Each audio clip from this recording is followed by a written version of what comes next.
8ஆம் வசனம். 90ஆம் சங்கீதம் 8ஆம் வசனம்.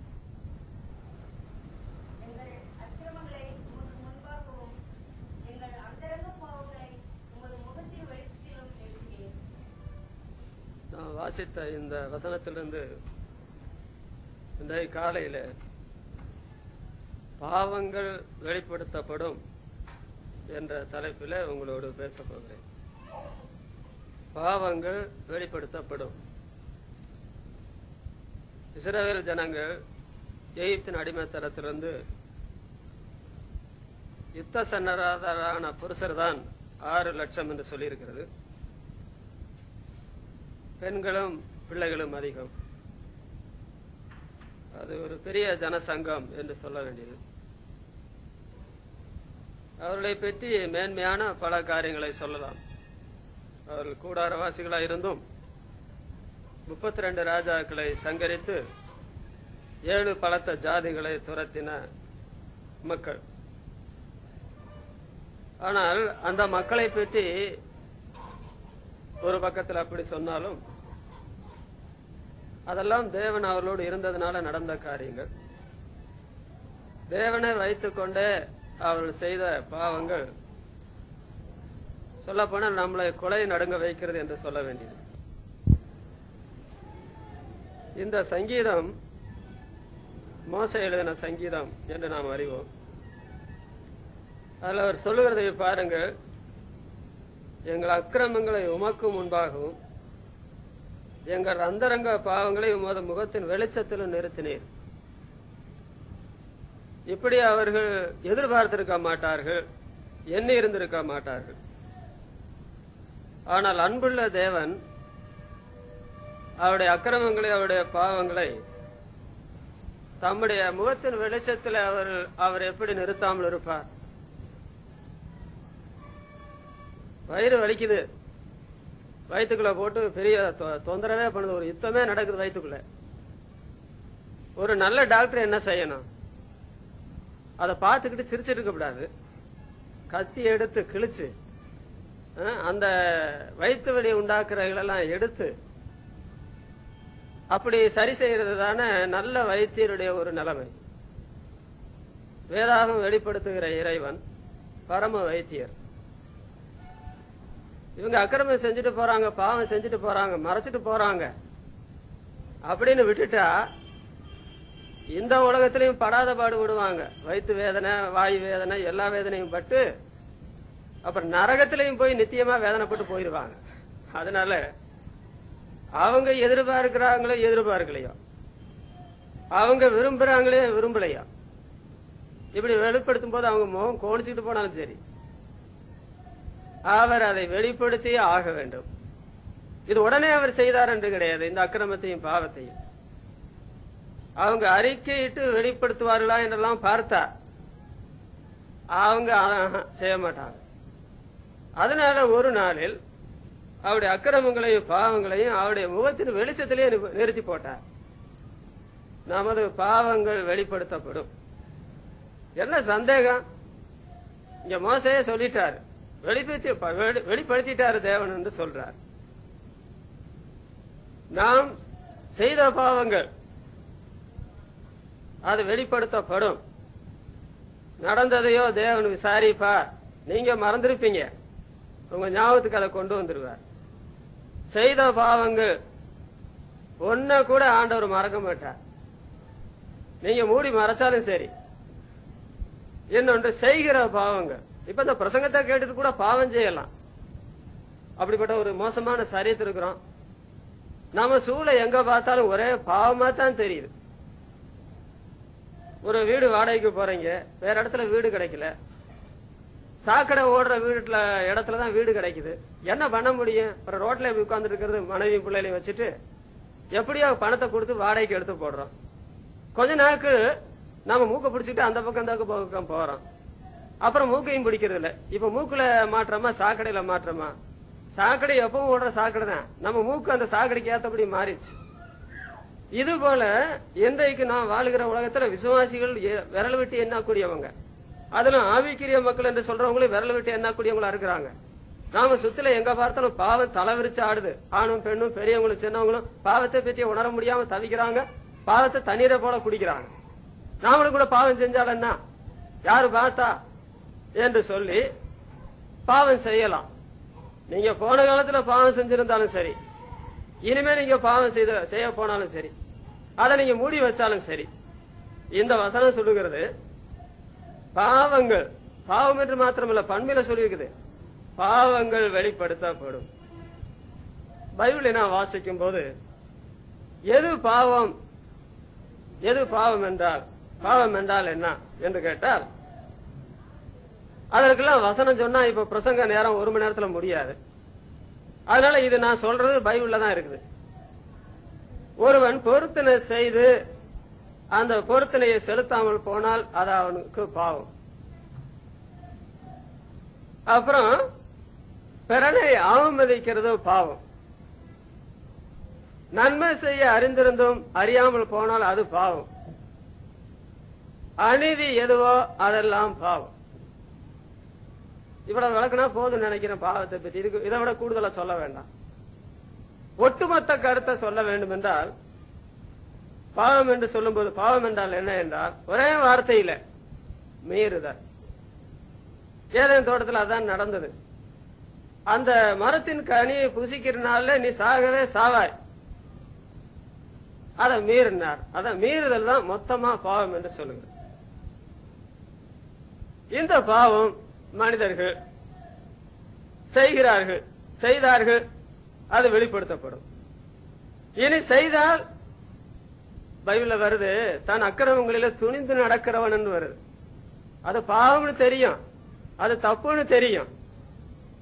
சிகரெட்ல அந்த பெட்டியில இஞ்சி ரஸ் யுவர் ஹெல்த் போட்டிருக்கு. அதாவது இதை குடிக்கிறதுனால உங்களை பாதிக்கும் எழுதியிருக்குது. குடிய கெடுக்கும் என்றெல்லாம் எழுதி போட்டுக்கிறாங்க. மனுஷன் போய் குடிக்கிறான். பாவம் அதாவது செய்யும் போது அது கண்டிப்பாக வெளிப்படுத்தப்படும். சிலர் அறிந்தே பாவம் செய்யறாங்க. போன காலத்துல பாவம் செய்திருந்தாலும் சரி, இனி பாவம் செய்திருந்தாலும் சரி, பாவம் அது வெளிப்படுத்தப்படும். ஏனென்றால் இஸ்ரவேலருக்கு பாவம் வெளிப்படுத்தப்பட்ட ஆயிற்று. அது மாதிரியாக வச்சிருக்கிறார். இன்னைக்கு பாருங்கள், மனிதர்கள் பாவம் செய்து, நான் சொல்றேன் அந்த பாவம் உங்களுக்கு சரி என்று தெரிந்தால் அந்த பாவத்தை நீங்க ஏன் மறைக்கிறீங்க? செஞ்சுட்டே இருக்க வேண்டியதானே என்று கேட்டால், பாவம் செய்யற எல்லாருக்குமே தெரியும் அது தப்பு, தவறு, செய்யக்கூடாது. அதாவது கடவுளும் பாக்குறாரு, மனுஷனும் பாக்குறாங்க. அந்த செய்யற பாவம் நமக்கு ஆசீர்வாதம் இல்லைன்னு தெரிஞ்சா கூட செஞ்சு விடுறாங்க. செய்து விட்டு அந்த செய்யற பாவத்தை மனுஷரை என்ன செய்யறாங்க, ஆணும் பொண்ணும் பெருசும் சிறுசும் கெட்டிக்கார தனத்தினால மறைச்சுப்படலான்னு பாக்குறாங்க. அவங்க மறைக்கும் போது ஒரு காரியத்தை கூட அவங்க ஒத்துக்கொள்றாங்க நான் நினைக்கிறேன்.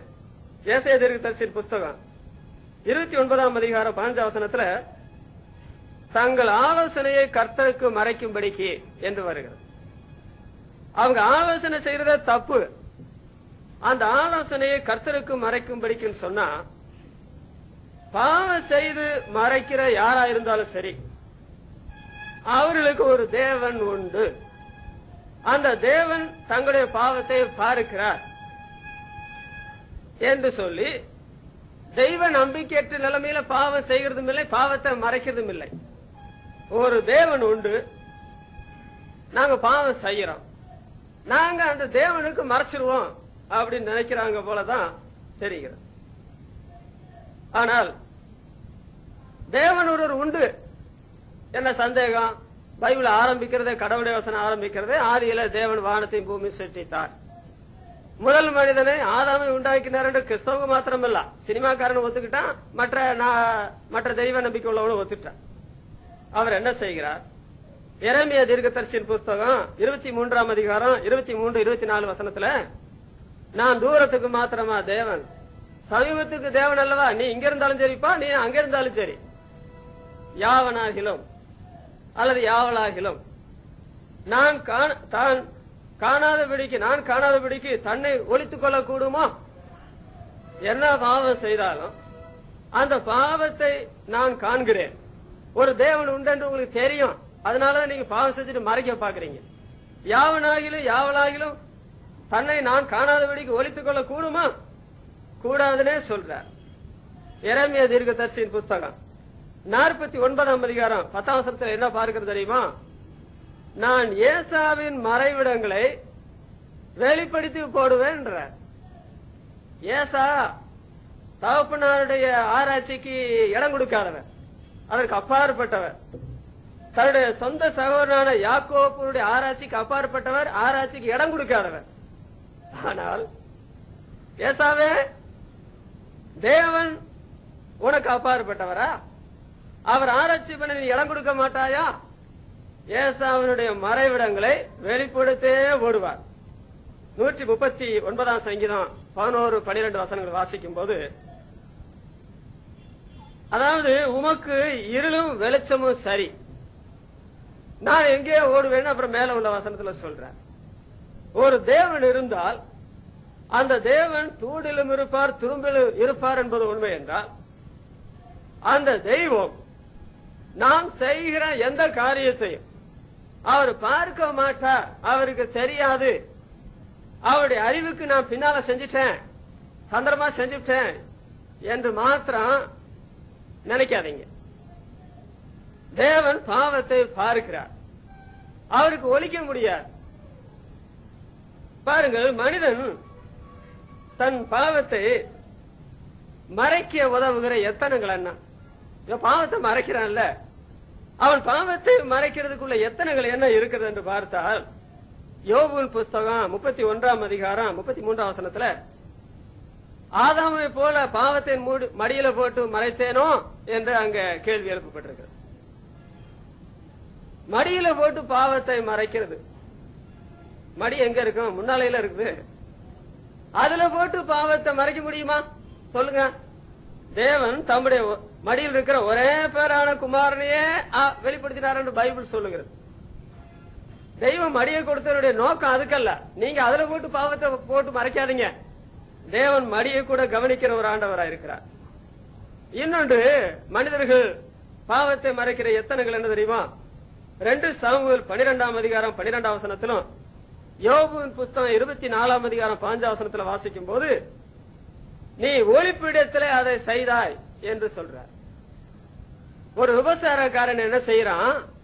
மாலை மயங்குகிற வேலைக்காக காத்திருந்து ஒரு கண்ணை என்ன காணாத சொல்லி அந்த பாவத்தை செய்யும்படி போறான்னு சொல்லி எழுதி. திருடனும் கூட அப்படித்தான் செய்யறான். அப்போ மனுஷன் பாவம் செய்யறதுக்கு உதவுகிற எத்தனங்கள் என்னவென்றால், அவன் பார்வைக்கு நலமாய் தெரியுது. மனிதனுக்கு செம்மையை தோன்றுகிறது, மனிதனுடைய பார்வை செம்மையா தோன்றுகிறது, நல்லது போல தெரியுது. ஆனால் அது மரண வழிகள் என்று அவனுக்கு தெரியவில்லை. மடியில போட்டு மறைக்கலான்னு பார்க்கிறான். இன்னொன்று, அந்தகாரத்துல இருளில ஒளிப்படத்துல செய்துட்டேன்னு சொல்லி நினைக்கிறான். ஆனால் ஆண்டவர் சொன்னார், நீ ஒளிப்படத்துல அதை செய்தாய், நான் சூரியனுடைய வெளிச்சத்துல அந்த பாவத்தை கொண்டு வரேன்னு சொல்லி தாவீதுக்கு சொல்லி அந்த வெளிச்சத்துல அதை ஆண்டவர் கொண்டு வந்தார் என்று வாசிக்கிறோம். சரி, இப்படி மனிதன் பாவம் செய்து இந்த மாதிரி எத்தனைகளை வைத்து மறைக்கும் போது, தேவன் அந்த பாவத்தை வெளியே கொண்டு வருவதற்கு அவருக்குள்ள எத்தனை என்ன தெரியுமா? இவன் தந்திரமா பாவத்தை மூடி மறைக்கிறான். ஒரு கடவுள் உண்டு என்று அறிந்து கூட அத மடிய சாதகமாக்குறான், இருள சாதகமாக்கிக்கொள்ள பாருக்கிறான். நீங்களே அப்படிப்பட்ட தந்திரம் உங்களுக்கு இருந்தால், இந்த அகிலாண்டத்தை எல்லாம் ஆண்டு நடத்துகிற தேவனுக்கு, வானம் எனக்கு சிங்காசனம் பூமி எனக்கு பாதபடி, நான் வானத்தையும் பூமியை நிரப்புறார் அல்லவான்னு சொல்ற தேவனுக்கு உங்க பாவத்தை வெளிப்படுத்துறதுக்கு எத்தனை மணி நீங்க நினைக்கிறீங்களா? அவருக்கு நம்முடைய பாவத்தை மறைக்கும் போது அதை வெளிப்படுத்த அவருக்குள்ள எத்தனை என்ன தெரியுமா? யோபுவின் புஸ்தகம் 20ஆம் அதிகாரம் 27ஆம் வசனத்துல, வானங்கள் அவன் பாவத்தை வெளிப்படுத்தும் வரும். எத்தனை வானம் இருக்குது? 6-7 வானம் சொல்லி இப்ப கண்டுபிடிச்சிருக்கிறாங்க. இன்னும் நிறைய வானம் இருக்கலாம், நம்ம மறிக்கும் போது அதை பார்க்கலாம். அருமையானவர்களே, நீங்க பாவம் செய்தா வானத்துக்கு கீழே தாங்க இருக்கிறீங்க. பிரசங்கின் புஸ்தகத்துல சூரியனுக்கு கீழே சொல்லி வாசி பாருங்க, 20 வசனத்துக்கு மேல போட்ட வசனங்கள் வருகிறது. அப்போ அவர் வானத்துல இருக்கிறார், அவர் சிங்காசனம் வைத்துக் கொண்டிருக்கிறார், அவருடைய இமைகள் மனுபுத்திரனுடைய வழிகளை சோதித்தருகிறது, அவருக்கு இருளும் வெளிச்சமும் சரி. அப்போ வானங்களை அவர் எத்தனமாய் வைத்து மனுஷனுடைய பாவங்களை வெளிப்படுத்துறார். யோபுவின் புஸ்தகம் 33ஆம் அதிகாரம் 16ஆம் வசனத்துல, சொப்பனத்தினாலே வெளிப்படுத்தி அவனை தண்டிக்கிறார் எழுதி. நீங்க செய்கிற பாவம் உங்களுடைய சொப்பனத்துக்கே ஆண்டவர் கொண்டு வந்து சொப்பனம் பார்க்காத ஒருத்தரை காமிக்க. எல்லாருக்கும் சொப்பனம் வருது. நீங்க சொப்பனம் வேண்டாம்னு சொல்லி பாருங்க, சொப்பனத்தை ஆண்டவர் அனுமதிக்கிறார். இன்னொன்று, நீங்க ரகசியமா செய்கிற பாவங்கள் வானம் பார்த்துட்டு இருக்குது, அங்க படப்பிடிப்பு நடந்துட்டு இருக்குது. வானத்துல எத்தனை வானகோள் ஆராய்ச்சி அந்த கருவிகளை அனுப்பி அங்கிருந்து படம் எடுத்துட்டு இருக்கிறாங்க. இவன் மனுஷனே எப்படி செஞ்சா கடவுளுக்கு கருவிகள் கிடையாதா? இன்னொன்று, சொப்பனத்தின் மூலமாக இப்ப நான் நினைக்கிறேன், இந்த நாத்தான் தீர்க்கதரிசிக்கு தாவீது ராஜாவுடைய பாவம் ஓராண்டு காலம் மறைக்கப்பட்டிருந்தது. ஜன சமுதாயத்தில் ஒருவருக்கு கூட இந்த பரிசுத்தவான், இந்த நீதிமான், தேவனுடைய இதயத்துக்கு ஏற்றவன் ஒரு விபசாரம் செய்து இன்னொரு கொலையும் பண்ணிட்டான்னு சொல்லி யாருக்கும் தெரியல. சொப்பனத்துலதான் என்னுடைய கருத்து ஆண்டவர் பேசி இருப்பார் நாத்தாண்டத்துல. நம்முடைய சபையில கூட அது இப்ப விளக்கம் சொல்ல இருக்க நேரம் இல்ல. 3 விதமான பாவங்கள் நடந்த போது திட்டமும் தெளிவுமாய் யார் யாரோடு எந்த நாளில என்ன வார்த்தை என்ன செயல் அதெல்லாம் வெளிப்படுத்தப்பட்டு. அப்ப நீங்க நினைக்கிறீங்க பாவத்தை செஞ்சுட்டு அதை மறைச்சிடலாம், மூடி நான் மடியில போட்டு மூடிட்டேன், என்னோட இருள் இருள்ல நான் செய்தது ஒளிப்படத்துல செய்தேன், யாருக்குமே தெரியாது, நான் பேசணும் தெரியாது, செய்தேன்னு சொல்லி சொல்றது தெரியாது நீங்க நினைக்கிறீங்க. ஆனால் ஆண்டவர் என்ன செய்கிறார் தெரியுமா? வானத்தை பயன்படுத்தி சொப்பனத்துல கூட ஆண்டவர் அதை தெளிவாக்குறார் என்று சொல்லப்பட்டிருக்கிறது. அதோடு நம்ம என்ன வாசிக்கிறோம்? ஆமோஸ் 3ஆம் அதிகாரம் 7ஆம் வசனத்துல ஒரு காரியத்தை தேவன் செய்யும் போது தீர்க்கதரிசிகளாகிய தம்முடைய ஊழியர்களுக்கு வெளிப்படுத்தாமல் ஒன்றையுமே செய்யறதில்லை. ஒரு சபையில ஒரு போதகனை அல்லது ஒரு போதகனுடைய குடும்பத்தை ஆண்டவர் வைத்திருக்கிற காரணம், அவனை உங்களுக்கு போதிக்கும்படி ஆண்டவர் ஒரு ஊழியனையோ ஒரு ஊழியக்காரியோ ஒரு குடும்பத்தையோ வைத்திருக்கிறார். அது ஒரு சித்தம் ஆண்டவருக்கு. இன்னொரு சித்தம் பரிசுத்தமுள்ள களங்கமில்லாத குற்றமில்லாத மகிமுள்ள சபையை தமக்கு முன்னால நிறுத்த வேண்டும் என்றால், பாவம் நிறைந்த உலகத்துல, பாவ சரீரம் இருக்கிற உலகத்துல பாருங்கள், ஆசரிப்பும் கூடாரத்துல வேசித்தனம் பண்ணாங்களாம் ஏழையினுடைய பிள்ளைகள். பாவத்துக்கு வெளியே மாத்திரம் போக வேண்டியல, சபைக்குள்ளேயே பாவம் வர முடியும். அவர் என்ன செய்கிறார்? நல்ல நோக்கத்தோடு சபையை பரிசுத்தப்படுத்தும்படி, குடும்பங்களை காக்கும்படி, தனிப்பட்டவரை காக்கும்படி தம்முடைய தீர்க்க தரிசிகளுக்கு வெட்ட வெளிச்சமா நீங்க என்ன பேசுனீங்க என்ன செய்தீங்க வெளிப்படுத்துறார். தெரியுதா உங்களுக்கு? அதனால பாவம் நிச்சயமாகவே வெளிப்படுத்தப்படும். மறந்துடாதீங்க.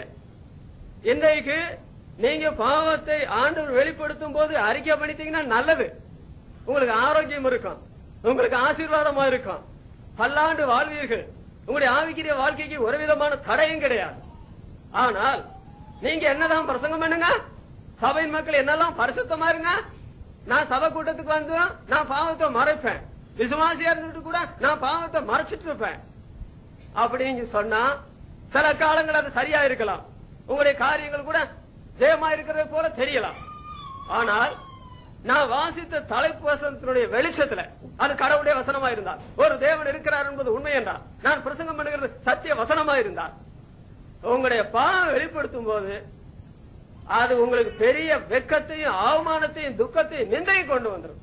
அதனால நல்ல ஆண்டவர் நல்ல வேலையில உங்களுடைய பாவத்தை குறித்து உணர்த்தும் போது, வெளிப்படுத்தும் போது மெய் மனஸ்தாபத்தோடு பாவிகளும் பரிசுத்தவான்களும் அந்த பாவத்தை விட்டுட்டீங்கன்னா நல்லது, அந்த பாவத்தை விட்டுட்டீங்கன்னா நல்லது. அதுதான் ஆண்டவர் வெளிப்படுத்துகிறார். அப்படித்தான் சொல்ல வேண்டும். இனி உங்களுக்கு வேதாகமத்தில் இப்பெல்லாம் நான் சொன்னது முகவரதான் 3 குறிப்புகளை கொண்டு வருகிறேன்.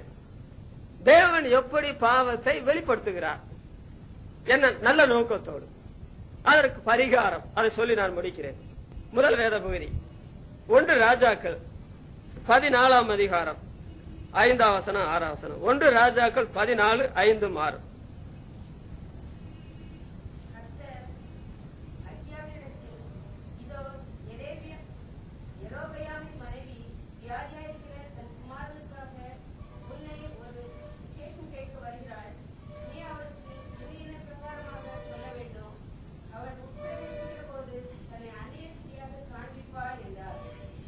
அடுத்த வசனம்.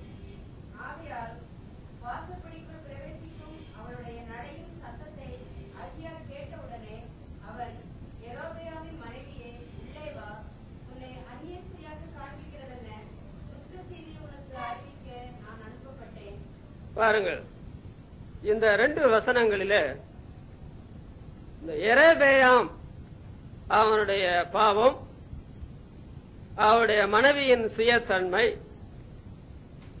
அவன் போன காலத்துல செய்த பாவங்கள், இவைகள் அப்பட்டமாக வெளிப்படுத்தப்பட்டதை இந்த 2 வசனங்கள்ல சொல்லப்பட்டிருக்கிறது.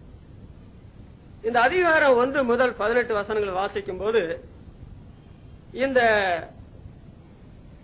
முதல் குறிப்பினுடைய உண்மைகளை அந்த வசனங்களை நாம் பார்க்க முடியும். இந்த எரேபெயாம் யார் என்று கேட்டால், சாலமோன் நாட்களில் அவனுடைய ஊழியர்களில் சமுதாயத்தில் ஒருவனாயிருந்தான். ஆனால் இவன் துரோகம் பண்ணுகிறதை போல சாலமோன் ராஜாவுக்கு கேள்வியான போது அவனை வெட்டி கொல்லணுன்ற முயற்சி எடுத்தார். இவன் தப்பி ஓடி போயிட்டான். ஓடி போகும்போது அங்க ஒரு தீர்க்கதரிசி சந்தித்து, இந்த சாலமோன் செய்த தப்புனால தேவன் ராஜ்யத்தை 2ஆக்க போறாரு, நீ இஸ்ரவேல் மேல ராஜாவாவாய், உனக்கு 10 கோத்திரம் கொடுக்கப்படும் என்று செய்தி சொல்லி அனுப்பிட்டான் தேவனுடைய தீர்க்கதரிசி. இவன் ஓடி போய் திரும்பி வந்தா சாலமோன் ராஜா கொன்று போடுவான்னு சொல்லிட்டு சாலமோன் மரண பெரியதான் வேற தேசத்துல போயிருந்துட்டு சாலமோன் செத்த பிற்பாடு வந்தான். அவன் என்ன செய்தாங்க, இஸ்ரவேல் அந்த 10 கோத்திரத்தை இவனை ராஜாவா அபிஷேகம் பண்ணி அவன் ராஜா பரிபாலனை செய்கிறான். அவன் அவனுடைய மனைவி, அந்த அம்மா பேருங்க சொல்லல, அவங்களுக்கு ஒரு குமாரன் இருந்தான். அது முதல் வசனத்துல எரேபெயாமின் குமாரன் அபியா இருந்தான். காரியங்கள் எல்லாம் நடக்கிறது. இந்த ஜனங்கள் என்ன பாவம் செய்தார்கள், அதனால நான் சொன்னேன் இந்த 14ஆம் அதிகாரம் 1 முதல் 18 வசனத்தில் அந்த விஷயங்கள் இருக்கிறது. அது என்னவென்றால், இதுல குறிப்பும் இன்னும் வேற பகுதிகளிலும் வருகிற உண்மை என்னவென்றால், இவன் என்ன செய்தான், 10 கோத்திரத்துக்கு ராஜாவான உடனே தேவனே தானே இதை செய்தார், அதனால நான் தேவனுக்கு மகிமையை கொண்டு வருவேன், இந்த சமுதாயத்தை ஆண்டோடைய வழியில நடத்துவேன் என்ற காரியத்தெல்லாம் விட்டு போட்டு இஸ்ரவேல் ஜனங்களுக்கு எல்லாம் இப்போ இந்த 10 கோத்திரத்தார் 2 கோத்திரத்தாருடைய மத்தியில இருக்கிற எருசலேமுக்கு ஆராதனைக்கு போகணும். அப்ப ஜனங்கள் எல்லாம் ஒருவேளை அங்க போகும்போது அந்த 2 கோத்திரத்தை பழகி அவங்களோட போயிட்டா தான் ராஜாவாக எல்லாம் போயிருவேன்ற ஒரு பயம், காணிக்கைகள் அங்க போயிருவேன்ற ஒரு பயம். இதனால இவன் செய்தது மற்ற வேத பகுதியில் எழுதியிருக்குது. அவன் என்ன செய்தான், பெத்தேல் தான் என்ற 2 இடத்துல 2 பொன் கன்றுக்குட்டி, அதாவது ஆரோனாவது ஒரு பொன் கன்றுக்குட்டி செஞ்சான். இவன் 2 பொன் கன்றுக்குட்டி செய்து, நீங்க அங்க போய் பலியிடுறீங்க, அங்க போக வேண்டாம், இங்கேயோ பலியிடுங்க, நான் பலி செலுத்துறேன் என்று சொல்லி ஜனங்களை என்ன பண்ணிட்டான் தெரியுமா, விக்கிரக ஆராதனைக்கு வழி நடத்தி அவன் செய்ததை பற்றி எழுதியிருக்கிறது. பாருங்கள், 16ஆம் வசனத்துல எரேபெயாம் செய்ததும் இஸ்ரவேலை செய்ய பண்ணினதுமான பாவத்து நிமித்தம் என்று பாருங்க. இவனும் விக்கிரக ஆராதனை பாவத்தை செய்தான், சேவித்தான். நான் மாத்திரம் செஞ்சா போதாது, 10 கோத்திரத்தார் விக்கிரக ஆராதனை செய்யுங்க என்று சொன்னான். இது நடந்தது. பாருங்கள், அப்படிப்பட்ட பாவஜீவி செய்தவனை ஆண்டவர் பார்த்து கொண்டுதான் இருந்தார். ஒரு தேவன் உண்டு, அவர் பாவத்தை கவனிக்கிறவர் என்பதை ஏன் அவன் ஞாபகத்தில் கொண்டு வரவில்லை? தெய்வமோனே ராஜாவா அபிஷேகம் பண்ணி இருக்கும் போது இந்த விக்கிரகாரனை அவன் இஸ்ரவேல் தேசத்துல எப்படி அவன் உண்டாக்கலாம்? நாம் யாத்ராமத்துல படிக்கிறோம், விக்கிரகத்தை செய்து அதை சேவிக்கிறவருடைய பாவத்தை பற்றி சொல்லிவிட்டு 3ஆம் 4ஆம் தலைமுறை மாத்திரம் விசாரிக்கிறேன்னு சொல்றாரு. விக்கிரகம் தேவனுடைய பார்வையில அருவருப்பானது, அது நரகலானது என்று பைபிள்ல சொல்லப்பட்டிருக்கிறது. சங்கீதத்துல தாராளமான புஸ்தகங்கள், எசேக்கியேல் தீர்க்க தரிசன புஸ்தகத்துல சாதாரணமான நிலைமையில சொல்லப்படுற நிறைய சொல்லப்படுகிற காரியம் விக்கிரக ஆராதனை ஆண்டவர் அருவருக்கிற, அதாவது நரகலா என்கிற பாவம். இவன் என்ன செய்தார், இந்த பாவத்தெல்லாம் செய்துட்டு எனக்கு இந்த எருசலேம் வேண்டியதில்லை, இந்த தேவனுக்கு நான் பயப்பட மாட்டேன், நான் ராஜாவாயிட்டேன், எனக்கு மனைவி இருக்கிறா, அபியாண்ட ஒரு பையன் கூட இருக்கிறான், இந்த ஜனங்கள் எல்லாம் நான் சொல்றபடி செய்யறான், என்ன ஃபாலோ பண்றான், நான் வச்சதுதான் சட்டம் என்று நடந்தான். நான் சொல்றேன், நீ எப்போதுமே அந்த மாதிரி நடந்துருவியா? உன்னால நடக்க முடியுமா? பையன் அபியா என்ன செய்தானா, வியாதியில விழுந்தான். ஒற்றைக்கு ஒரே பையன். இவன் செத்து போனா நான் எப்படி தாங்கிறது? என் மனைவி அதை எப்படி தாங்கிக் கொள்ளுவான்? நான் சொல்றேன், நீ இந்த மாதிரி உன் பையன் வியாதியில விழுந்த போது இதுவரையில நீ சேவித்த தெய்வம் இருக்குத, பொன் கண்டு கூட்டி கூப்பிடுவேன், இந்த இஸ்ரவேல் ஜனங்கள் எல்லாம் கூப்பிடுவேன், இந்த பையனுக்கு ஒரு பையன் தானே, அவனுடைய வியாதியில அவனை சோகப்படுத்தலாம்ல, முடியாது. இந்த வியாதியில இந்த அதியாக விழ வச்சது யார் தெரியுமா? ஒரு காண்கிறார ஒரு தேவன், பாவத்தை வெளிப்படுத்துகிறார ஒரு தேவன், அவர் தாங்க இந்த வியாதியை அனுமதிச்சாரு. அதை எப்படி சொல்றேன்னு நீங்க கேக்குறீங்களா? யோபு சோகமடைந்த போது நண்பர்கள் எல்லாம் வர்றாங்க, அங்க என்ன எழுதிருக்கு தெரியுமா? கர்த்தர் அவனுக்கு வரப்பண்ணின எல்லா தீங்கு நிமித்தமும் அவனை விசாரிக்கிறதுக்காக வந்தார்கள் என்று எழுதியிருக்கு. உங்களுக்கு ஏதாவது ஒரு வாழ்க்கையில பிரச்சனை நடந்தா பிசாசு செஞ்சுட்டான்னு சொல்லாதீங்க, மனுஷன் செஞ்சுட்டான்னு சொல்லாதீங்க, அது தப்பு. பைபிள் அஸ்திவாரத்துல நீங்க ஆண்டவருடைய வழியில வர்றதற்காக, உங்களுடைய பாவத்தை நீங்க உணர்றதற்காக இந்த காரியத்தை ஆண்டு அவன் வியாதியில விழுந்தான். அப்ப என்ன நான் பார்க்கணும் தெரியுமா? இப்போ அந்த தீர்க்கதரிசி எப்படி ஆயிடுச்சாரு? அகியா வயசு ஆகி போச்சு, அவருக்கு கண்ணு நல்லா பார்க்க முடியாது, கண்ணு வேற மங்களாயிருச்சு. அதனால இவன் என்ன செஞ்சிருக்கிற இந்த ராஜா, சரி அவன் தான் வயசாகி போயிட்டானே, அவனுக்கு கண்ணு வேற தெரியலையே அல்லவா, நீ போய் அப்ப விசாரிச்சு சொல்லாம, அவன் கண்ணு தெரியாம இருந்தாலும் இந்த கடுகு சிறுத்தா காரம் போகாது, அப்புறம் கிளச்சிக்கமானாலும் ஆளுகள் கண்டு போகும்போது சத்தம் போடும் இல்லையா, அந்த மாதிரி இருந்துட்டா என்ன பண்றதுன்றதுக்காக இவளை என்ன பண்ணிட்டான், தன்னுடைய சொந்த மனைவி கூப்பிட்டு அவளை என்ன செய்யறான், நீ வேறு ஒரு மாதிரி நீ அந்நிய ஸ்திரியா காண்பிக்கணும், நீ வேஷம் மாறின்னு சொல்லிட்டு அனுப்பும் போது என்னவெல்லாம் கொடுத்து அனுப்புறான் பாத்தீங்களா? 3ஆம் வசனத்துல வாசிங்க, 14:3. ஒரு அப்பம் அல்ல 10 அப்பங்களையும் பணியாரங்களையும் பாருங்க, ஒரு மனுஷன் குடிக்கிறதுக்கு ஒரு கலசம் தேனை எடுத்துக்கொண்டு, இவன் இதற்கும் ஒரு காலத்திலும் இந்த தீர்க்கதரிசிக்கு இந்த மாதிரி பொருள்களை அனுப்பினதும் இல்ல. நாங்க என்ன நினைச்சீங்க, நான் ராஜாங்க, என் மனைவி யாரு ராணி, இவன் சாதாரண ஒரு ஊழியக்காரன், இவன் என்ன வீட்டை தேடி போன்னு என்ன எழுதி இருக்குது அப்படி நினைச்ச காலம் இருந்தது.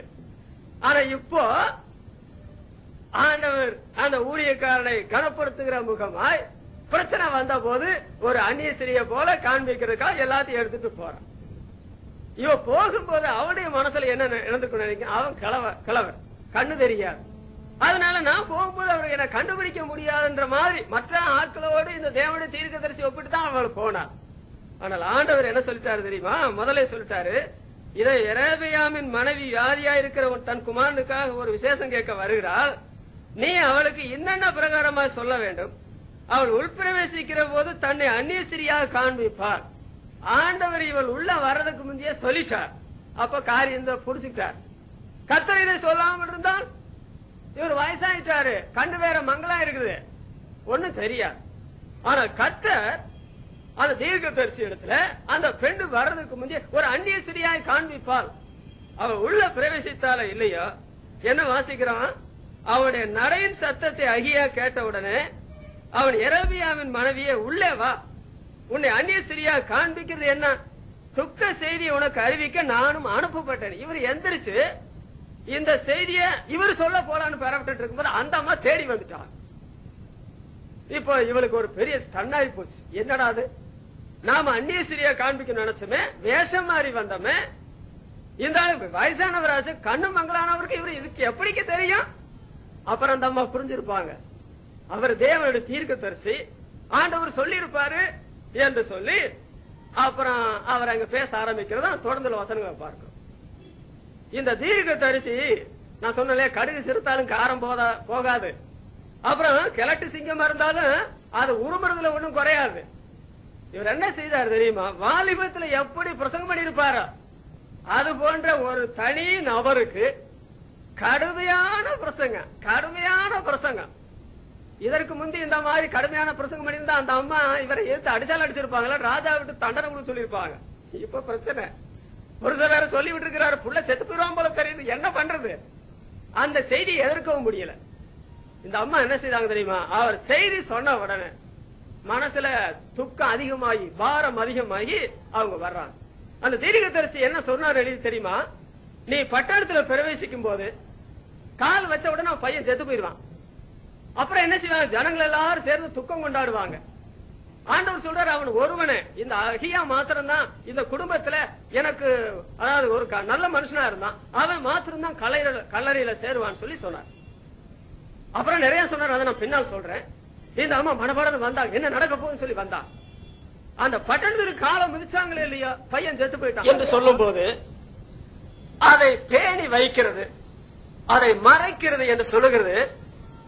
நான் சொல்றது அது வெளிப்படுத்தப்படாதா? நான் சொல்றேன், நீங்க பாவத்தை செய்யறீங்களே, அந்த பாவத்தை தொடர்றீங்களே, அந்த பாவம் வெளிப்படுத்தப்படாதா? சொல்லுங்க. ஒரு நான் சொல்றது அது வெளிப்படுத்தப்படாதா? நான் சொல்றேன், நீங்க பாவத்தை செய்யறீங்களே, அந்த பாவத்தை தொடர்றீங்களே, அந்த பாவம் வெளிப்படுத்தப்படாதா? சொல்லுங்க. ஒரு தேவன் இருந்தால் அந்த தேவன் பாவத்தை வெளிப்படுத்த மாட்டாரா? நிச்சயமாக விக்கிரக ஆராதனை செய்திருக்கலாம், இந்த தேவன் வேண்டாம் என்று சொல்லியிருக்கலாம். ஆனால் ஒரு நாளில அவருடைய பாதத்தில் வந்து விழுகணும், வேற வழியே கிடையாது. இந்த விக்கிரக ஆராதனை என்று சொல்லும் போது புதிய ஏற்பாட்டின் வெளிச்சத்துல பொருளாசையான விக்கிரக ஆராதனை என்று வருகிறது. பொருள் ஆசை. இன்னொன்று முரட்டாட்டம் பண்ணுதல். விக்கிரக ஆராதனைக்கும் அவபக்திக்கு சமமா இருக்கிறது என்று வாசிக்கிறோம். பலாத்காரம். இன்றைக்கு கிறிஸ்தவ திருச்சபைகளில அவபக்தி, விக்கிரக ஆராதனை, பொருளாசை, இந்த மாதிரி பாவங்களை பேசினால் அந்த ஊழியக்காரனை தூக்கி அடிச்சிருவாங்க. இந்த ஊர்ல இருந்து அந்த ஊர், அந்த ஊர்ல இருந்து அந்த ஊர். நான் சொல்றேன், எங்களை போல ஊழியக்காரர்ல கொலைக்கிற நாய்களா வச்சிருக்கிறாரு, நீங்க ஏன் கொலைக்க கூடாதுன்னு சொல்றீங்க? கொலைக்காம இருந்தா என்ன நடக்கும்? இந்த தீர்க்கதரிசி வயதான கண்ணு கூட தெரியல, மங்கி போச்சு. அவர் செய்தியை மாற்ற மாட்டார். செய்தி வந்து தேவனிடத்துல இருந்து வந்தது, அதை மாற்ற எவனுக்கு உரிமை கிடையாது. பவுல் சொல்றார், நாங்கள் சொன்ன சுவிசேஷத்தை நாங்களாவது வானத்திலிருந்து வர்ற தூதனாவது மாற்றி பிரசித்தால் சபிக்கப்பட்டவன் சொல்றார். இந்த செய்தியை கேட்டு அந்த அம்மா போய் அன்னைக்கு கண்ட காரியத்தையே அந்த அம்மாவால தாங்க முடியல. அந்த எரேபியாமுடைய சந்ததியை ஒண்ணுலாம போச்சு. அப்ப என்ன நாம இதுல அறிகிறோம் சொன்னா, தேவ ஜனங்களே, ஆண்டவர் அருவருக்கிற பாவம் விக்கிரக ஆராதனை. விக்கிரகம் என்று சொல்லும் போது ஆண்டவர் இயேசுவை விட நீங்கள் உலகத்துல எதை நேசிக்கிறீர்களோ அது உங்களுக்கு விக்கிரகமாய் மாறிவிடுகிறது. நான் இந்த உபதேசத்தை பேசும்போது கொஞ்சம் பயப்படாமலும் பேசுவேன், கலப்படம் இல்லாமலும் பேசுவேன். அது என்னவென்றால், வேத புஸ்தகத்துல புறம்பான அலங்கரிப்பு அலங்காரமாய் இராமல் என்று வருது பார்த்தீங்களா? உயர்ந்த வஸ்திரம் உடுத்திக் கொள்ளுதலாகிய என்ற அந்த வார்த்தையை பேதரும் உபயோகிக்கிறார், பவுலும் உபயோகிக்கிறார். ஆடை ஆபரணம் அவைகளை பற்றி சொல்றார். நான் நகைகள் போட மாட்டேன் என்று சொன்னால் ஏன் உயர்ந்த வஸ்திரம் உடுத்துறீங்க? அது ஒரு கேள்வி வரும். சரி, நகையும் நாங்க போட மாட்டோம், உயர்ந்த வஸ்திரமும் நாங்கள் உடுத்த மாட்டோம், ரைட், நான் ஒத்துக்கொள்ளுகிறேன். மற்ற காரியங்கள் என்ன? எத்தனை ஆயிரங்களை போட்டு இன்றைக்கு உலகத்தின் மக்களை போல நம்முடைய விசுவாச மக்கள் பொருளை வாங்கி வீட்டுல குவிக்கிறார்கள். ஒரு காரியம் பாவம் என்று தெரிந்தால் அது சிறுசோ பெருசோ உங்களுக்கு தெரியும். மற்றவங்க வந்து சொல்ல வேண்டிய அளவுக்கு உங்களுக்கு மூளை இல்லாம ஆண்டவர் படைக்கல. தேவகுமாரன் வந்து நமக்கு புத்தியவே தந்திருக்கிறார். இதை இந்த விசுவாசி வீட்டுல இருக்கிறது தப்புன்னு சொல்லு யாராவது சொல்ற அளவுக்கு நம்ம எதையும் செய்ய முடியாது. நமக்கே சொல்லக்கூடாது, ஐயோ ஒரு விசுவாசியான என்னுடைய வீட்டுல இந்த காரியத்தை வச்சிருக்கலாமா? பாவம் வெளிப்படுத்தப்படும், இந்த உலகத்திலையும் வெளிப்படுத்தப்படும், அந்த உலகத்திலையும் வெளிப்படுத்தப்படும். அதனால பொல்லாங்காய் தோன்றுகிறேன்னு பைபிள்ல வருது. எல்லாவற்றையும் விட்டு விலகுங்க, விலகுங்க. ஆண்டவர் அதை வெட்டமரிச்சா வெளிப்படுத்தி போடுவார். இது முதல் பகுதி. இரண்டாவது ஒரு வேத பகுதி, 2 ராஜாக்கள் 6ஆம் அதிகாரம் 11-12. 2 ராஜாக்கள் 6, 11, 12.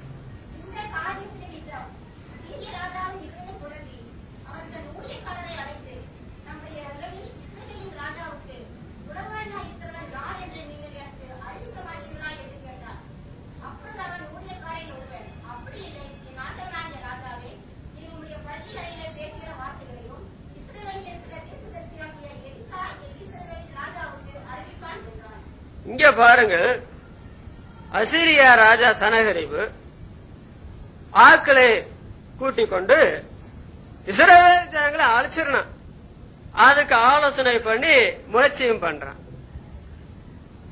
இது இந்த காரியத்தை ஆண்டவர் இந்த எலிசாவுக்கு வெளிப்படுத்துறார். உடனே இஸ்ரவேல் ராஜாவுக்கு செய்தி அனுப்பி இப்படி அவன் போர் தந்திரம் பண்றான் அந்த அசீரிய ராஜா சனகரிப்பு, நீ அங்க போகாதேன்னு சொன்ன உடனே இவனுடைய சேவர்களை அனுப்பி பார்த்து அது உண்மை என்று கண்ட உடனே அநேக முறை தன்னை தப்பித்துக் கொண்டான் இஸ்ரவேலின் ராஜா. என்ன நடந்து தெரியுமா? இது இந்த சனகரிப்புக்கு அசீரிய ராஜாவுக்கு ஒரே குழப்பமாயி போச்சு. குழம்பிட்டான். குழம்பிட்டு தான் கேட்கிறான், நம்மள யாரோ ஒருத்தன் உளவாளி இருக்கிறான், இவன் போய் இஸ்ரவேல் ராஜாவுக்கு சொல்றதுனாலதான் அவன் நம்முடைய இடத்தை அறிஞ்சிட்டு அவன் வர்றதில்ல, நம்ம யுத்தம் நடக்கலன்னு சொல்லி சொல்றான். அதுக்குதான் அவங்கள ஆளே ஒரு ஆள் ஒரு ஊழியக்காரன் சொல்றான், அப்படி அல்ல என் ஆண்டவனே, ஆண்டவனாகிய ராஜாவே, நீர் உம்முடைய பள்ளி அறையில பேசுகிற வார்த்தைகளையும் இஸ்ரவேலில் இருக்கிற தீர்க்கதரிசியாகிய எலிசா இஸ்ரவேலின் ராஜாவுக்கு அறிவிப்பான். இது என்ன பயங்கரம்! இப்படி நான் சமுதாயத்துல கேள்விப்பட்டது இல்லையே, நிஜதானா? அதனாலதான் அவன் நம்மளோட சண்டைக்கு வர்றதுலயே தப்பிச்சுக்கிறானா? புடிய அவனை சொல்லி ஒரு பெரிய பலத்த ராணுவத்தையே அனுப்பினார் என்று எழுதியிருக்கு. அருமையானவர்களே, இவனுக்கு இந்த எலிசா தீர்க்கதரிசிக்கு இந்த ரகசியங்களை தேவன் வெளிப்படுத்தவில்லை என்றால் இஸ்ரவேல் ராஜாவுக்கு சொல்லி இருக்க மாட்டாரு. இஸ்ரவேல் ராஜாவும் இஸ்ரவேல் ஜனங்களும் தப்பிச்சிருக்க மாட்டாங்க. இந்த சந்ததியில வரக்கூடிய ஆண்டவர் உலகத்துக்கு வராம போயிருப்பார். ஆனால் தெய்வ வெளிப்பாடு என்று சொல்லுகிறது, நம்முடைய தேவன் நமக்கு பாதுகாவலர், நமக்கு விரோதிகள் உண்டு. இந்த விரோதிகளிடத்திலிருந்து பாதுகாக்கிறதுக்கு ஊழியக்காரர்களை வைத்திருக்கிறார். அவர்களுக்கு சரீர சம்பந்தப்பட்ட நிலைமையிலும் ஆத்ம ரீதியில உத்தரவாதிகள். அவர்களும் மனசுல தான் சில காரியங்கள் அவர்களுக்கு ஆண்டவர் வெளிப்படுத்தினால் எல்லாம் அறிந்து கொள்ள மாட்டார்.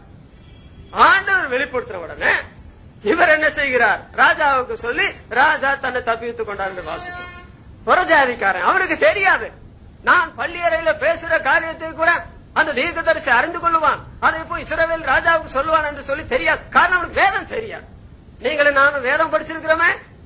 நீங்க பள்ளி அறையில சொல்ற காரியம் ஒரு தேவனுடைய ஊழியக்காரனுக்கு தெரியாது நீங்க சொல்றீங்களா? நினைக்கிறீங்களா இது ஊழியக்காரனுக்கு தெரியாதுங்க?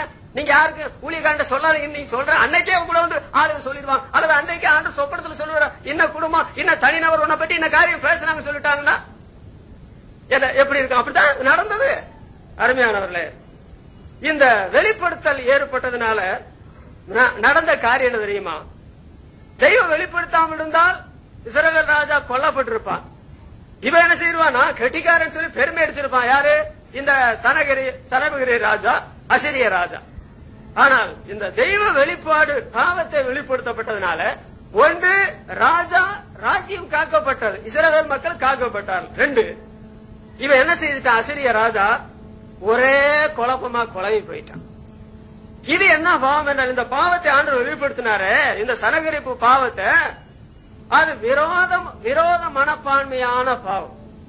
அருமையானவர்களே, விரோதம் என்ற பாவம் யாருடைய வாழ்க்கையில வருகிறதோ, அதை யார் மூடி மறைத்து வைக்கிறார்களோ அது கண்டிப்பாக வெளிப்படுத்தப்படும். ஆண்டவர் தம்முடைய மக்கள் மத்தியில விரோதம் வைத்திருந்தாலும் அதை வெளிப்படுத்துவார் நல்ல நோக்கத்தோடு. நாங்க அவரை நம்புறதில்லை, எங்களுக்கு வேற கடவுள் இருக்குது அப்படின்னு சொல்லிட்டு விரோதம் பண்றான் பாத்தீங்களா? அவனுடைய பாவத்தையும் இந்த விரோதமான பாவத்தை ஆண்டவர் விட்டு வைக்கிறார். இவன் தாங்க வேற கடவுளை நம்புறான், வேற மதம் சொல்றான். கடவுள் ஒரே ரத்தத்தினாலதான் மனுஷனை தோன்ற பண்ணாரு. அதனால யாரு பாவம் செஞ்சாலும் சரி கர்த்தர் வெட்ட வெளிச்சமாக்கி போடுவாரு. ஏன் விரோதம் பண்றீங்க? யாக்கோபு நிறுத்த படிக்கிற 3ஆம் அதிகாரம் 16ஆம் வசனத்துல, விரோதம் எங்கே உண்டோ அங்கே சகல விதமான துர்ச்சைகள் உண்டு. சகல விதமான துர்ச்சை, விரோதம் ஒழிக்கணும். ஏன் தேவனுடைய மக்களை இந்த சனகரிப்பு ராஜா விரோதித்தான்? அந்த விரோதத்தை ஆண்டவர் விரோதமா ஏற்றுக்கொள்வாரா? அவங்க வழியில இந்த தம்முடைய மக்களை விட்டு விடுவாரா? நம்ம என்ன வாசிக்கிறோம் தெரியுமா?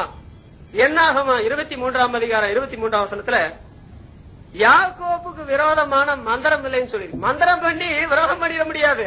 யாக்கோபுக்கு விரோதமான மந்திரமே கிடையாது. இஸ்ரவேல் மக்களை பொறுத்த மட்டும் எந்த காலத்திலும் அவர்களை விரோதிக்கிற மக்கள் தான் அதிகம். கிறிஸ்தவ விசுவாச மக்களை நம்மை விரோதிக்கிற மக்கள் தான் உலகத்தில் அதிகம். அப்படி விரோதிக்கிற மக்களை ஆண்டவர் அந்த அவருடைய பாவத்தை வெளிப்படுத்துவார். அந்த பாவத்துக்குள்ள தண்டனையை ஆண்டவர் கொடுப்பார். அதை பற்றி சந்தேகம் இல்லை. நீங்க அவங்களுடைய விரோதத்தை பார்த்து மனசரிச்சு போயிடாதீங்க, சோர்ந்து போயிடாதீங்க. நமக்கு விரோதமான மந்திரமும் கிடையாது, தந்திரமும் கிடையாது. ஒரு வழியில சத்துரு வருவான், 7 வழியில ஓடி போயிருவான். அப்படிதான் பைபிள் சொல்லிருக்குது. நான் உன்னுடைய சத்துருக்கு சத்துருவாகும், எதிராளிக்கு எதிராளியா இருப்பேன்னு சொல்றார். இவனை பாருங்க, இஸ்ரவேல் ஜனங்களை என்ன படையெடுத்து போய் இந்த அசிரிய ராஜாவை அடிச்சு தொலைச்சாங்களா? இவங்க அதை பத்தி யோசிக்கிறதே கிடையாது. இவங்க தங்களுடைய நாட்டை பாதுகாக்கணும், தங்களுடைய நாட்டுடைய வளர்ச்சிக்காக பாடுபடணும் சொல்லிட்டு இருக்கும் போது இவங்களுக்கு உதவி செய்யாம மாத்திரம், உதவி செய்யலன்றது மாத்திரம்ல உத்தரப்படுத்திட்டு இருந்தா, விரோதம் பண்ணிட்டு இருந்தா, அப்படித்தான் பண்ணிட்டு இருந்தா. இப்படி வெளிப்படுத்தினதுனால என்ன நடந்து தெரியுமா? ஆண்டவர் இதை வெளிப்படுத்தினார். வெளிப்படுத்தல தேவனுடைய பார்வையில நம்முடைய பார்வையில் இருந்த லாபம் என்ன தெரியுமா? ஒன்று, வெளிப்படுத்தினதுனால இருபக்க நஷ்டம் தவிர்க்கப்பட்டது. சரி, தேவன் இதை வெளிப்படுத்தல, ஊழியக்காரனுக்கு மறைச்சு வச்சுட்டார். என்ன நடந்திருக்கும்? இவங்க 2 பேர் யுத்தத்துல கலந்திருப்பாங்க. நம்ம பைபிள் என்ன படிக்கிறோம் தெரியுமா? இந்த ஏசா யாக்கோப்பை பற்றி அவங்கள யாக்கோப்பை அனுப்பும்போது தாயார் சொல்றாங்க, டே உங்க 2 பேரும் ஏண்டா நான் ஒரே நாள்ல இறக்கணும்? பெத்த தாயை நான் எப்படி பொறுத்துக்கொள்ள முடியும்?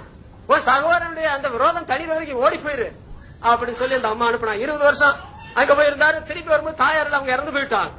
விரோதம் வந்துட்டா என்னை ஒருத்தர் அடிக்க வரும்போது என் உயிரை காப்பாத்துனா இன்னொருத்தனை அடிப்பேன்ல? ஏப்பா நீதான் யாக்கோபு விசுவாசியாச்சே, அவன் அவிசுவாசி தானே, அவனை ஏன் எதிர்த்து அடிக்கிறேன்னு சொல்லி நம்ம கேள்வி கேட்க முடியாது. நீங்கள் ஏன் 2 பேரினா ஏன் ஒரே நாள் இழந்து போன்னு கேட்கறாங்க பாத்தீங்களா? இப்ப இந்த மோதல் ஏற்பட்டால், இந்த விரோதத்தினால சகல விதமான துர்ச்சிகளை ஏற்பட்ட மோதல் ஏற்பட்டா, இதனால ஏற்படுற நஷ்டம் எத்தனை பேர் கொல்லப்படுவாங்க? இந்த பக்கத்துல பொருள் நஷ்டம், அந்த பக்கத்துல பொருள் நஷ்டம், இந்த பக்கத்துல உயிர் நஷ்டம், அந்த பக்கத்துல உயிர் நஷ்டம் ஏற்படும் அல்லவா? தேவன் பாவத்தை வெளிப்படுத்துவதனுடைய காரணம் என்னவென்றால், இருபக்க நஷ்டம் தவிர்க்கப்பட வேண்டும். ஒரு குடும்பத்துல 2 பேருக்கு விரோதம் இருந்தா அந்த 2 பேருக்கும் உள்ள நஷ்டம் தவிர்க்கப்படணும். உயிர் நஷ்டம், பொருள் நஷ்டம் தவிர்க்கப்பட்டது. இன்னொன்று, இருபக்க விரோதமும் அதாவது தவிர்க்கப்படணும். பாருங்க இங்க என்ன நடந்து தெரியுமா? அதை வாசிங்க. 2 ராஜாக்கள் 6ஆம் அதிகாரம் 23ஆம் வசனம்.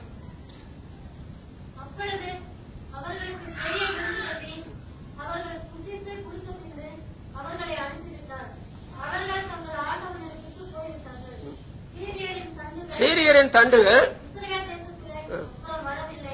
இது என்ன நடந்து சொன்னா மேல உள்ள வசனங்களை இவர் என்ன பண்ணிட்டாரு இந்த எலிசா? இதெல்லாம் தேவனுடைய அனுமதியின்படி நடக்குது. இவன் பலத்த ராணுவத்தை அனுப்பி கிடக்கிறான். எனக்கு எல்லாம் தரிசனத்துல வெளிப்படுத்தலையா?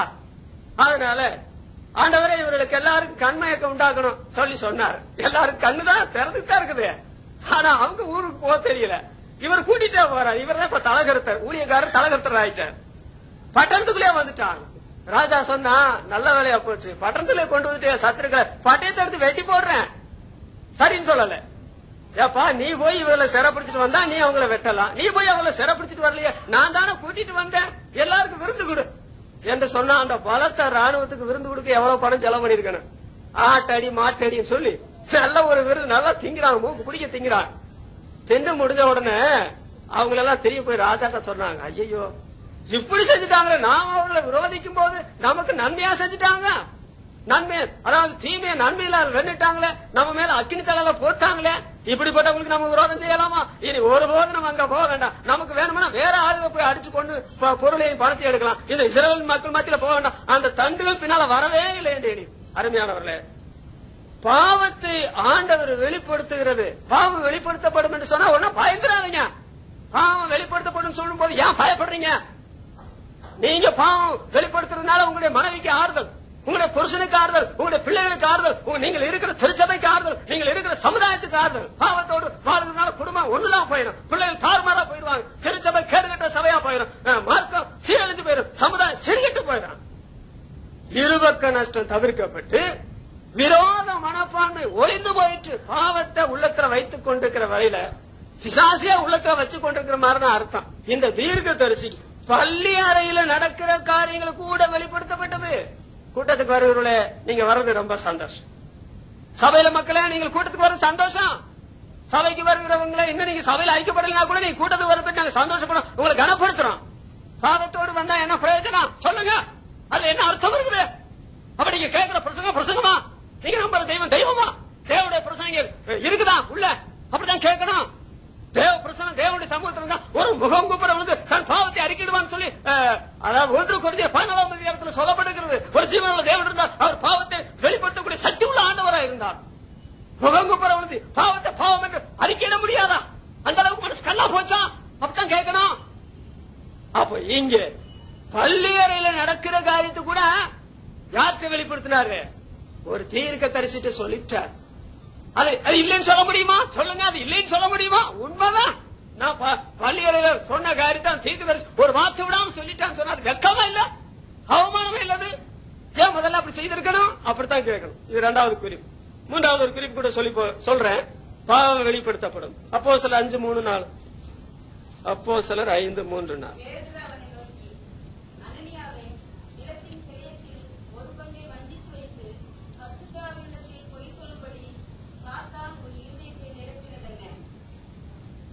பாருங்கள், இங்கே அப்போஸ்தலனாகிய பேதுருவிற்கு அனனியா சப்பிராலின் வஞ்சனை பொய் வெளிப்படுத்தப்பட்டது என்று வாசிக்கிறோம்.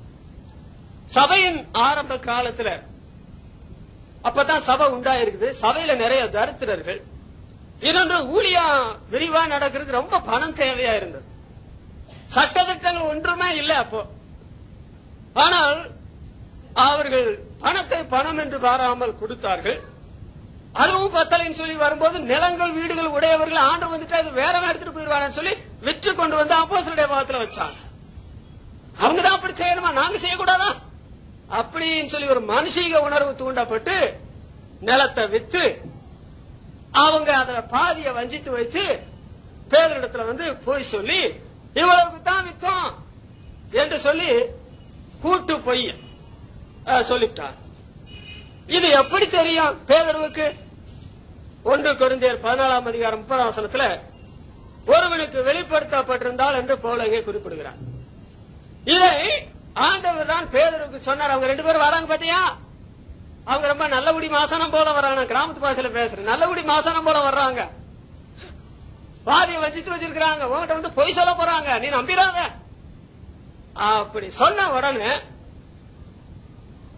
அங்க அவங்களுடைய பொய் கெட்டிக்கார புழுகு 8 நாள் தெரியும் ஒரு பழமொழி சொல்லுவாங்க. இந்த கெட்டிக்கார புழுகு 8 நாள் அல்ல, அப்பவே தெரிஞ்சு போச்சு. முதலாவது புருஷன் விழுந்து ஜீவனை விட்டாரு. அவருக்கு ஒரு ஜவுமும் யாரும் பண்ணல, அடக்கம் பண்றதுக்கு பாட்டும் பாடல, பெரியவங்க யாரும் போகல, வாலிபர்கள் அடக்கம் பண்ணிட்டு வந்துட்டாங்க. அப்புறம் என்ன நடந்தது? 3 மணி நேரத்துக்கு பின்னால அந்த அம்மா வந்தாங்க, மிஸ்ஸஸ் அனனியா சப்பிரால் மிஸ்ஸஸ். அவங்க என்ன பண்ணாங்க? அப்படித்தான் அப்போ விழுந்து புருஷன் செத்து போனான்னு சொன்னா அவங்களும் விழுந்து செத்தாங்க. அவங்களுக்கு அப்படித்தான் ஒரு அடக்கம் நடந்தது. இது திருச்சபையின் மக்களாய் விசுவாசிகளுடைய ஐக்கியத்திருந்த மக்களுக்கு ஏற்பட்ட பயங்கரமான விளைவு. தேவன் அதை வெளிப்படுத்தினார். இவங்க வந்து பேதுருவிடத்துல சொல்லும் போது பேதுருவை பற்றி அவர்கள் என்ன நினைச்சிருப்பாரு நான் நினைக்கிறேன்.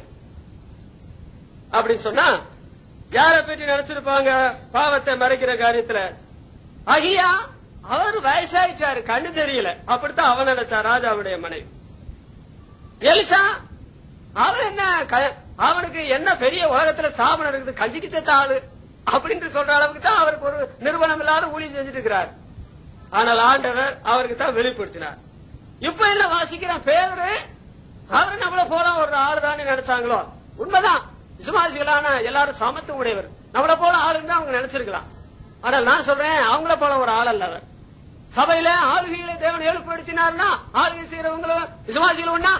இன்னொரு வகையில கேட்கிறேன், அப்போஸ்தலர் தீர்க்கதரிசிகளை போதகர்களை சுவிசேஷர்களை ஏற்படுத்தினான்னு சொல்லி அவங்க எல்லாம் ஒண்ணா? விசுவாசிகள் ஒண்ணுதான். பொறுப்பு கொடுத்துருக்க நிலைமையில வித்தியாசங்கள் இருக்கிறது. ஒருத்தருக்கு உள்ள வெளிப்படுத்தல் இன்னொருத்தருக்கு இருக்க வேண்டும் என்ற அவசரம் கிடையாது. ஒருத்தருக்கு கொடுக்கப்பட்ட வரம் வேறொருத்தருக்கு கொடுக்க வேண்டும் என்ற அவசரம் கிடையாது. ஆனால் வெளிப்படுத்தலை பெறுகிறவர்கள், வரத்தை பெறுகிறவர்கள் ஆண்டவருக்கு மகிமையாக செலவன விட வேண்டியது அவசியம். நான் நினைக்கிறேன் ஆண்டவர் வெளிப்படுத்துகிற நிலைமைக்கு இருந்த இந்த மக்களை பற்றி வாசிக்கும் போது அகியா வயசாயிட்டா கூட, எலியா ஊழியத்தில் இருந்தால் கூட, பவுல் பேதுரு ஊழியம் செய்தால் கூட ஆண்டவரிடத்தில் நெருக்கமான உறவு வைத்திருப்பார்கள். சுவாமி, இந்த உலகத்தில் மறைக்கப்படுகிற பல காரியங்கள் இருக்கிறது. இவர்கள் மறைக்கப்படுகிறதுனால இதனால குடும்பங்கள், சபைகள், சமுதாயம் சீர்கெடுகிறது. இவர்கள் வெளிப்படுத்தப்பட வேண்டும், இவர்கள் அகற்றப்பட வேண்டும் என்ற தேவ மக்கள் ஜோமண்டி பாரத்தோடு சமுதாயத்தினுடைய சீர்கேடான நிலைமைகளை குறித்து கவலைப்பட்டு மனசலித்து மன கவலையோடு இருந்திருப்பார்கள். கேட்டதுனால உழவு கொண்டு கண்டதுனால கலைஞர் சொல்லக்கூடிய நிலைமையில் இருந்திருப்பார்கள். ஆண்டவர் அவர்களுக்கு வெளிப்படுத்தினார் இல்லையா? அந்த வெளிப்படுத்தல் வேற யாருக்கு வெளிப்படுத்தல் இருந்ததும் தான்.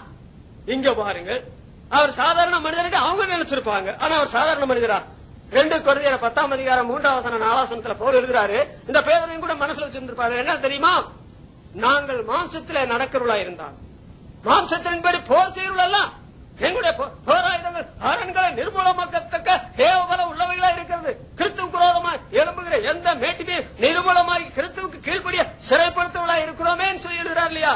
அதோட சேர்ந்தவர் கலாத்தியர்கள் 2ஆம் அதிகாரம் 7ஆம் வசனத்தில் என்ன படிக்கிறோம் தெரியுமா? அவர் பேதுருவை பலப்படுத்தினவர் என்னையும் பலப்படுத்தினார் சொல்லி பவுல் எழுதுகிறார்.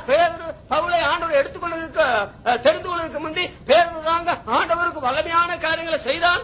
அப்ப இந்த அனனியா சப்பீரால் அவன் ஒரு சாதாரண மனுஷன் என்று எப்படி நினைக்கலாம்? தாங்கள் செய்கிற காரியம் அவனுக்கு வெளிப்படாதுன்னு அவங்க எப்படி தேவ சமூகத்தில் வந்திருக்கலாம்? அவன் அசாதாரண மனிதன். ஒருவேளை நாம் செய்கிற பாவங்களை ஆண்டவர் அவனுக்கு வெளிப்படுத்தி போட்டால் நமக்கு அவமானம் ஏற்படும் என்று அவங்க யோசித்திருக்க வேண்டாமா? இன்னொன்று, அவர் பொய் சொல்லும் போது அவர் என்ன சொல்றாரு தெரியுமா? அதாவது வெளிப்படுத்தப்படுகிற போது அங்க நான் வாசிக்கிற காரியம், நீ மனுஷனிடத்துல அல்ல தேவனிடத்துல பொய் சொன்ன என்று சொல்றதுக்கு முந்தி பரிசுத்த ஆவியினிடத்துல பொய் சொல்லும்படி சாத்தான் உன்னை வஞ்சித்தவன்னா. பேதுருவிடத்துல பரிசுத்த ஆவி இருந்தா எப்படி இருந்திருப்பார் நீங்க நினைக்கிறீங்க? லூக்கா எழுதின சுவிசேஷம் 2ஆம் அதிகாரம் 25 முதல் 27 வசனத்துல சிமியான் தாத்தாவை பற்றி சொல்லிருக்குது. அவர் மேல பரிசுத்தாவி இருந்தாராம். பரிசுத்தாவியான அவரை ஏவினாராம். பரிசுத்தாவினால அறிவிக்கப்பட்டு இருந்தான்னு வருது. ஒரு பழைய ஏற்பாட்டில் இருந்த பரிசுத்தவான் மேல ஆவியானவர் இருந்தார். ஆவியானவர் அவனுக்கு போதித்தார். இன்னொரு ஆவியானவர் அவனை ஏவினார். இப்படிப்பட்ட காரியங்கள் சொல்லி இருக்கும் போது திருச்சபையை ஸ்தாபிக்கிறதுக்காக தெரிந்து கொண்ட மாபெரும் அப்போஸ்தலனாய் பேதுருவிடத்துல இந்த மாதிரி காரியங்கள் இருக்கும் என்று நினைக்காமல் இந்த அனனியா சப்பீரால் செயல்பட்டது எப்படி என்று கேட்க வேண்டியதா இருக்கு. இன்னொன்று, நீ தேவனிடத்துல அல்ல மனுஷனிடத்துல அல்ல தேவனிடத்துல போய் சொன்னான்னு சொன்னா, நான் சொல்றேன், அருமை ரட்சகர் இயேசு சொல்லும் போது, இந்த சிறியர்கள் ஒருவனுக்கு எதை செய்தீர்களோ அதைய எனக்கு செய்தீர்கள் என்று சொல்றார். அருமையானவர்களே, நீங்கள் பொய் சொல்லும் போது யாரிடத்துல பொய் சொல்றது? திருட தெரியாதவன் போலீஸ்கார வீட்டை போய் திருடுனானா? பார்த்தீங்களா, இது தப்பு. போலீஸ்கார வீட்லயா போய் திருடுறது? இதே போலதான் இதே மாதிரி பாவத்தை வைத்துக் கொண்டு வேற ஒரு பரிசுத்தவான் மத்தியில போய் நின்று இருந்தா அவரை வாங்கி அவருக்கு ஒரு ஆசீர்வாதம் சொல்லி அனுப்பி இருப்பாங்க. இந்த பரிசுத்தவானத்துல அந்த கதை நடக்காது. இது ஆண்டவர் சொல்லிட்டாரு, நீ வாங்காத, அந்த பணம் வேண்டியது இல்ல, அந்த பணம் அவங்க நாசமா போட்டு சொல்லிருப்பாரு தெரியாது. என்ன நடந்தது தெரியுமா? அந்த வெளிப்பாடுதல் ஏற்பட்டதுனால பாருங்க, நம்ம என்ன வாசிக்கிறோம் தெரியுமா? அப்போஸ்தலர் 5ஆம் அதிகாரம் 11ஆம் வசனத்துல, சபையார் எல்லாருக்கும் இவைகளை குறித்து கேள்விப்பட்ட மற்ற யாவருக்கும் மிகுந்த பயம் உண்டாயிற்று. இந்த வெளிப்படுதலை தந்ததனுடைய காரணம் ஒன்று, இவங்க தண்டிக்கப்பட்டு உலக வாழ்க்கையிலிருந்து போயிட்டாங்க. இன்னொன்று, ஆண்டவருக்கு ஒரு சித்தம் என்ன தெரியுமா? இவங்க பொய் பேசி சபையா சபையாக பொய் குடும்பங்களா மாறிடக்கூடாது ஆண்டவர்களை விட்டு அகற்றினார். இரண்டாவது, ஐயோ பொய்க்கே இந்த தண்டனை என்றால் இனி எப்படி நாங்க இந்த உலகத்தில் இயங்கிறது? குடும்பங்களை பேட்டி, சபைகளை பேட்டி, சமுதாயத்தை பேட்டி 24 மணி நேரம் கவனமா இருக்க வேண்டுமே. சபையாருக்கும் இதை கேள்விப்பட்ட எல்லாருக்கும் மிகுந்த பயம் உண்டாயிற்று என்று வாசிக்கிறோம். அருமையானவர்களே, பாவத்தை தேவன் வெளிப்படுத்துவதனுடைய காரணம் என்னவென்றால், 1 தீமோத்தேயு 5ஆம் அதிகாரம் 24ஆம் வசனத்துல, சிலருடைய பாவங்கள் நியாய தீர்ப்புக்கு முந்திக் கொள்ளும். உங்களுக்கு ஒரு நியாய தீர்ப்புன்னு ஒரு நாள் வச்சிருக்கிறாரு. ஆனா நீங்க செய்யற பாவம் அது வரைக்கும் கூட ஆண்டவருக்கு பொறுத்திருக்க முடியாது. அவர் முன்னாலே உங்களை தண்டிக்க வேண்டி இருக்கான். அப்படித்தான் சொல்லணும் அந்த வசனத்தைப்படி. சிலருடைய பாவங்கள் அவர்களை பின்தொடரும் சொல்லி அருமையானவர்களே, பாவம் அது வெளிப்படுத்தப்படும். அது விக்கிரக ஆராதனையா? அது பகையை போன்ற காரியமா? அது பகையை போன்ற காரியமா அல்லது பொய் போன்ற காரியமா? இவைகள் எல்லாம் கண்டிப்பாக வெளிப்படுத்தப்பட வேண்டும். நான் சொல்றேன், அதெல்லாம் வெளிப்படுத்தப்பட்டுட்டா போதுமா?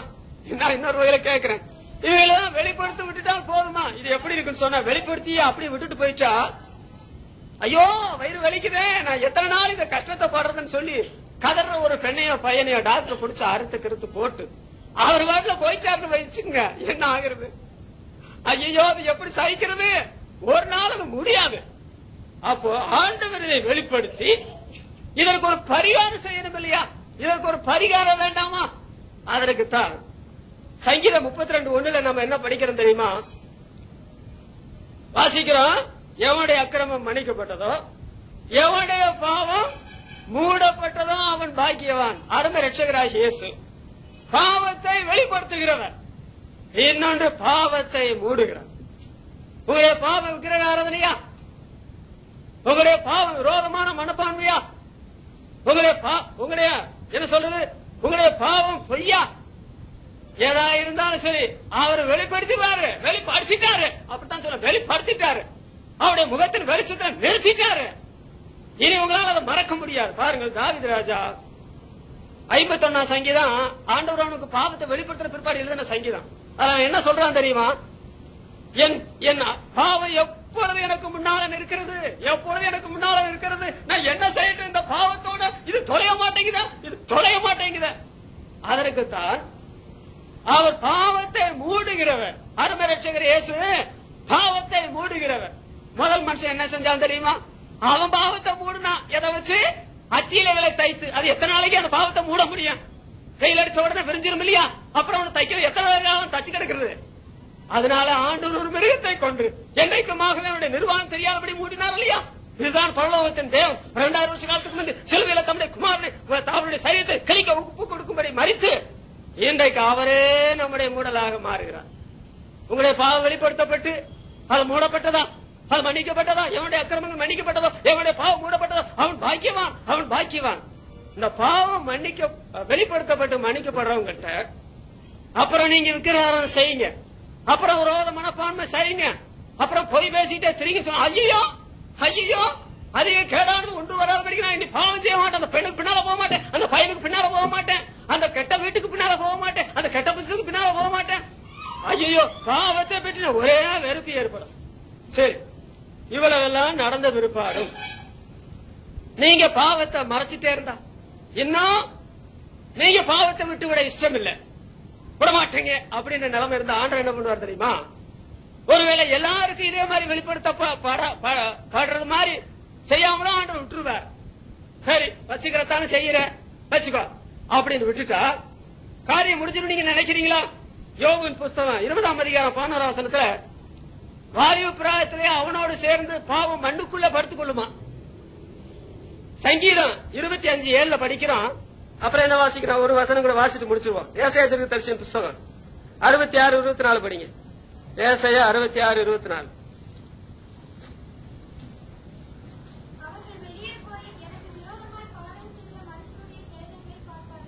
எனக்கு விரோதமாய் பாவம் செய்த மனிதருடைய விரோதங்களை பார்ப்பார்கள். அவருடைய அதாவது உயிர் பூச்சி சாகாமலும் அவங்களுக்கு மேல நரகக்கினி எரிஞ்சிட்டே இருக்கான், அதியாமலும் இருக்கும். அவர்கள் மாம்சமான யாவருக்கும் அசிங்கமா இருப்பார்கள். நீங்க செய்த பாவம் எல்லாம் கல்லறைகளையும் பார்த்துட்டு ஆண்டவர் உங்களை எழுப்பும் போது இந்த எல்லா பாவமும் சேர்ந்துட்டு வந்து இத பாக்குற எல்லாரும் அசிங்கமா நீங்க அசிங்கமா இருப்பீங்கன்னு சொல்லுவாங்க, அரோசிகமா இருப்பீங்கன்னு சொல்லுவாங்க. பாத்தீங்களா பாவம் எவ்வளவு பயங்கரமானது. அப்ப இங்க மோசையும் இஸ்ரவேல் ஜனங்களோட சேர்த்து சொல்லும் போது எங்களுடைய அக்கிரமங்களை எங்களுடைய பாவங்களை உங்களுடைய முகத்தின் வெளிச்சத்துக்குள்ள இருந்து எவ்வளவு நல்லதாய் போயிட்டு, ஆண்டவரே என் பாவமறை என்னை கழுவி என்னை சுத்திகரியும் சொல்லி சங்கீதக்காரன் புலம்பினது போல புலம்பினதுனால அந்த ஜனங்களை சுத்தப்படுத்தினார், தாவீதை சுத்தப்படுத்தினார். உங்களை ஏன் சுத்தப்படுத்தக்கூடாது? நாம் ஜெபிப்போம். எங்களை நேசிக்கிற எங்கள் பரிசுத்த பிதாவே, இந்த கால நேரத்துக்காக நாங்கள் துதிக்கிறோம். பரிசுத்தவான்கள் கூடுகையில சொல்ல போனால் இந்த செய்தி பேச வேண்டிய செய்தி அல்ல என்று எங்களுடைய மனதில் பட்டாலும், ஆனால் இப்பொழுது நாங்கள் வாசித்து கேட்ட வேத பகுதியில பரிசுத்தவான்களுக்கும் எச்சரிப்பும் அதே சமயத்துல பாவிகளுக்கும் எச்சரிப்பும் உள்ள வேத பகுதி அல்லவா நாங்கள் சிந்தித்துக் கொண்டிருந்தோம். பாவம் நிச்சயமாக வெளிப்படுத்தப்படும். இமையில வெளிப்படுத்தப்பட்டால் நல்லது, அதற்கு பரிகாரம் உண்டு. ஆனால் மறுமையில் அது வெளிப்படுத்தப்படும் பொழுது அதற்கு என்றைக்குமாக பரிகாரம் இருக்காது. அதனால் ஆவியானவர் ஒரு மனிதனுடைய பாவத்தை வெளிப்படுத்தவில்லை என்றார், அருமை ரட்சகர் இந்த பாவத்தை மூடவில்லை என்றார். பாவம் வெளிப்படாது, பாவத்திற்கு ஒரு நிவாரணம் ஏற்படாது. இன்றைக்கு ஆவியானவர் பலமாய் கிரியை செய்கிற காலம், அருமை ரட்சகர் இயேசுவுடைய சுவிசேஷன் வல்லமையாக பிரசங்கிக்கப்படுகிற காலம். அதனால இன்றைக்கு ரட்சணிய நாள், இன்றைக்கு அனுகிரக காலம் என்று வேதம் சொல்கிறதுனால சுவாமி இன்றைக்கு பாவம் வெளிப்படுத்தப்பட்டவர்கள் மன்னிப்புக்காக உங்களுடைய சமூகத்துல கதறினார். நீருடைய பாவத்தை மன்னித்து மூடி அடுத்தவர்களுக்கு கூட தெரியாதபடி அவர்களை பரிசுத்தமாக்கி பரிசுத்தவானுடைய சபையில் ஐக்கியப்படுத்தி இந்த அசுத்த உலகத்துல பரிசுத்தமா ஜீவனம் பண்ணுபடி அப்பா நீர் அவளுக்கு இறக்கம் செய்ய மாட்டீரா? அப்படி செய்யத்தக்கதான் நாங்கள் உங்களுடைய சமூகத்தில் ஜெபிக்கிறோம். இந்த காலையில் நம்முடைய சமூகம் தேடி வந்த விசுவாச மக்கள் கூட்டங்களுக்கு வருகிறவர் பெரியவர் சிறவர் யாவரையும் பேர் பேரா சந்தித்து ஆசீர்வாதம் அனுப்பும். இந்த பிரசனம் எங்கள் மத்தியில் இருந்து கரண்டு சொல்கிறோம்.